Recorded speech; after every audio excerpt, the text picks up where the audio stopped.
Western civilization, and I have studied it for a long time, is an amazing phenomenon in history. It is unique. No civilization in history ever was like this. It is the first time in history that a civilization has emerged like this. For example, it is the first civilization in history which has been able to acquire that power to dominate the whole world in such a way that the entire rest of the world combined cannot threaten its power. That never happened before in history. Where did they get that power from? They got it from an amazing scientific and technological revolution, which is still unfolding. Many more amazing things to come that will dazzle you. And the emergence of this modern scientific and technological revolution cannot be explained from the analysis of historical phenomena. No, it is an absolutely unique event in human history. Modern Western civilization uses that unprecedented power to oppress. It is one of the greatest oppressors that history has ever seen. Modern Western civilization is also decadent to its very core. It is a civilization that is rotting at its very core, while yet at its periphery it glitters like gold. Modern Western civilization, which has this awesome and unprecedented power, which is oppressing mankind. Modern Western civilization, which is also decadent to its very core, also is a civilization with amazing powers of deception. Appearance and reality are always different from each other in all that pertains to this civilization.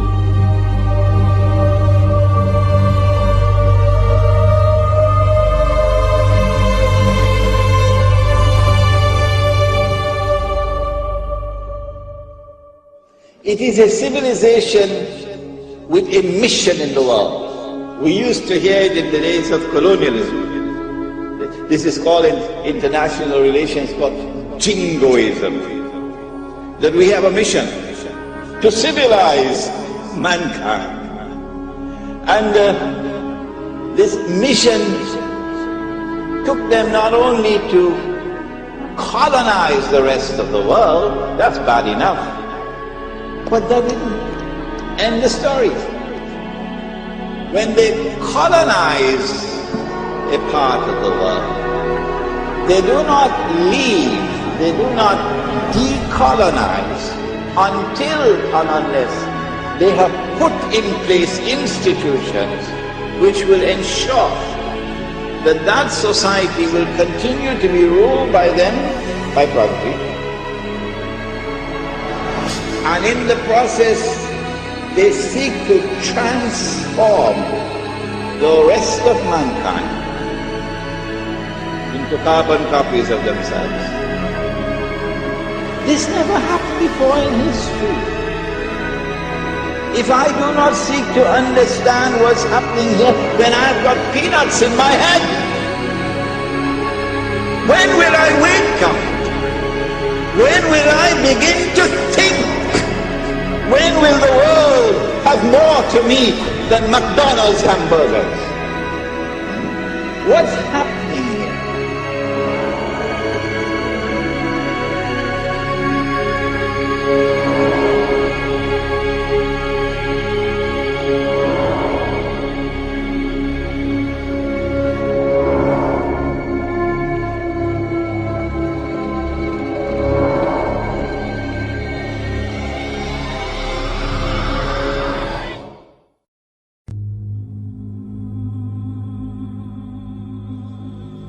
When they colonize a part of the world.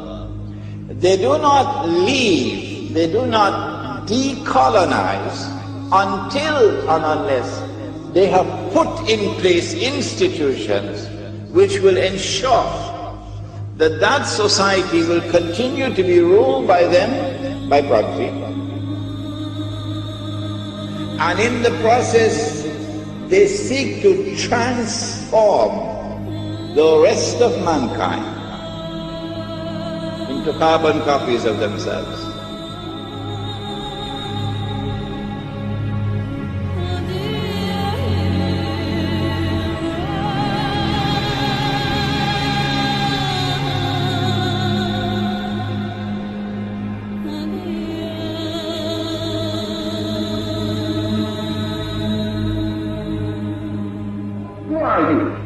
You don't know.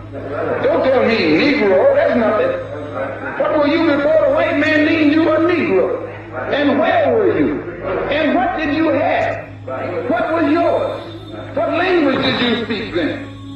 What was your name? It couldn't have been Smith or Jones or Bunch or Powell. That wasn't your name. They don't have those kind of names where you and I came from. No, what was your name? And why don't you now know what your name was then? Where did it go? Where did you lose it? Who took it? And how did he take it? What tongue did you speak? How did the man take your tongue? Where is your history? How did the man wipe out your history? How did the man, what did the man do to make you as dumb as you are right now?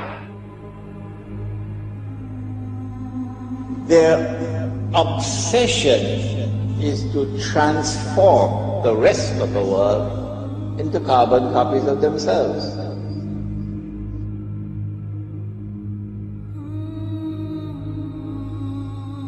This never happened before in history.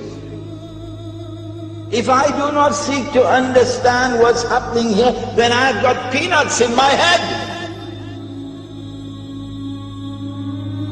Because if you're a believer, you can never justify war. You can never justify war. You can never justify colonialism or neo-colonialism or imperialism. You can't justify that. And I'm going to tell you, Latin America and the School of the Americas and the United States role is only a small slice of the pie. For what they do in Latin America is being done in Africa, and what is being done in Africa is being done in the Middle East, and what is being done in the Middle East is being done in Asia. So we're standing up for the dignity of the world and for the freedom of the world, and people of conscience need to stand up and speak with more power and be more fervent and be vibrant in what you have to say and witness it in season and out of season, no matter what the polls say, no matter who is in Congress, no matter who is in the White House. Speak and preach and teach and organize until justice prevails. God bless you. It is one of the greatest oppressors that history has ever seen.